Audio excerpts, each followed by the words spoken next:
the opposition take?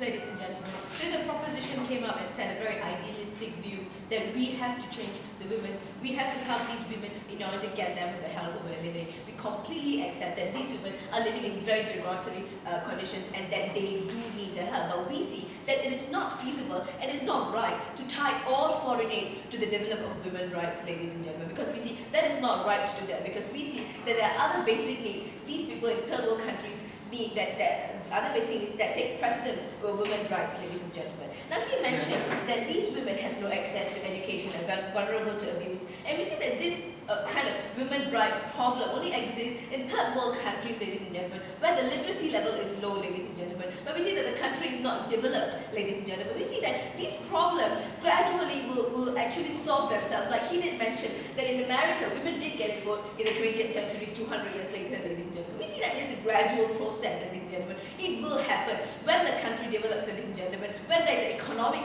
growth, ladies and gentlemen, when the literacy of these people grow, when they are given right education, ladies and gentlemen, the literacy level will grow, ladies and gentlemen. So we believe that the whole issue of women's rights will be solved there, ladies and gentlemen, because people will be educated enough to treat each other as equal, ladies and gentlemen. So we see that the problem will then be solved. And we see that trying to solve the women's rights problem through his policy is a very long-term process, ladies and gentlemen. A very long-term process and a time we cannot afford now, ladies and gentlemen. And it's extremely difficult to do that. And also we believe that he said that these women are very vulnerable and they need help. We believe, yes, they do need help. But we see that there are already a lot of NGOs in place to help these women, ladies and gentlemen. There are a lot of movements and societies that are helping these women, ladies and gentlemen. And we see that still nothing is, no thank you, and still nothing, not much is being done to help these women, ladies and gentlemen. Because we see that the problem lies within the culture, the problem lies within the society, ladies and gentlemen. Until you change that mindset, until you change that ideology, until these people break free from that ideology, nothing much can be done, ladies and gentlemen. So we see that tying every foreign aid to the development of women's rights is not going to help, ladies and gentlemen. Now let me tell you, move on to my substantive. I'll be talking about that. It is not right to tie all foreign aid to the development of women's rights, because number one, we have to tend to the basic needs first. And also, the women in these countries, no thank you, women in these countries have accepted their way of life, they've accepted the culture, and it's okay for them. And also, my second speaker will be speaking on how this country, women's rights is a gradual process, and how it takes time to change the mindset. Now moving on to my third substantive, the basic needs have to be met first, ladies and gentlemen. But now we're talking about foreign aid to third world countries, and these people are in dire need for food, for shelter, for basic infrastructure and education, ladies and gentlemen. So we see that these are more important, more dire, more pressing issues than women's rights, ladies and gentlemen. We're not saying that women's rights is a petty issue. We're just saying that it doesn't take precedence over food, shelter, and infrastructure, ladies and gentlemen. We have these foreign aids should be helped to help a struggling country to develop its infrastructure, to develop this, the infrastructure, to develop the society, and to benefit the people, ladies and gentlemen. This is what foreign aid should be used to help a struggling country, help the society, ladies and gentlemen. That is what foreign aid should be used, ladies and gentlemen. These people in the third world country are in dire need for this amenities, ladies and gentlemen, and they are not currently getting them from their countries, from their government, ladies and gentlemen. And that is what the foreign aid is there for.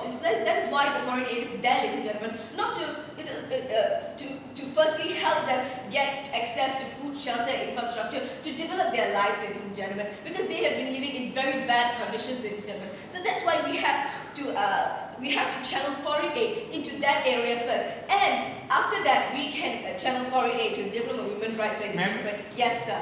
Don't you think that your suggestion is going to be a longer process than No, ours? sir, no. We see that these people have an immediate need for food, shelter, and infrastructure, ladies and gentlemen. But as we have already told you, that women's right is a gradual process and it will come as time goes by. So we see that food, shelter, education, infrastructure is an immediate need which can be solved immediately if foreign aid is given in time, ladies and gentlemen. And depriving these people of the basic need will create a bigger problem in the future, ladies and gentlemen, because with these people are deprived of all these amenities, they are actually pushing them back into a hellhole, ladies and gentlemen. And that is not why foreign aid was made up, ladies and gentlemen. And also, women in these countries have accepted the way of life, and they are set in their ways, ladies and gentlemen. For a few 100,000 1,000 years. They've been grown in this society that women are put down, ladies and gentlemen. This is kind of an accepted harm, ladies and gentlemen. They know that their culture, they're ingrained in their culture that they have to take a second step back behind the man, ladies and gentlemen. So it's an accepted harm, ladies and gentlemen. We believe that if you're going to support all foreign aid into the development of women's rights, we see that it's going to have a backlash effect, ladies and gentlemen. Because these women might not respond to the help tendered, ladies and gentlemen. Because firstly, they might not see a need for the help. And it will be very hard to change the mindset of these people because they are set in their ways and their ideologies. So we see that it's a very long process, and it might not work if that, ladies and gentlemen. And if it does, it takes a lot of coaxing and a lot of coaxing, ladies and gentlemen, which is a long process and something we cannot afford to do. You cannot afford to tie all foreign aids in this long process, which is a long process, ladies and gentlemen. And also we see that. So it's a very long process. So what have I told you today? If I told you today that women's rights is an important issue, it's a pressing issue, but we see that basic needs take precedence, ladies and gentlemen. We can tend to women's rights after we have tended to people who are deprived of food, shelter, and education, ladies and gentlemen. And also, these women in third world countries have accepted the fact that they have accepted the harms, ladies and gentlemen. Being a step behind men is an accepted harm in their culture, ladies and gentlemen. So we don't see the dire need of women's rights movement for them, ladies and gentlemen. And we say that women's rights movement will come in the long term. So please go with your opposition. Yeah.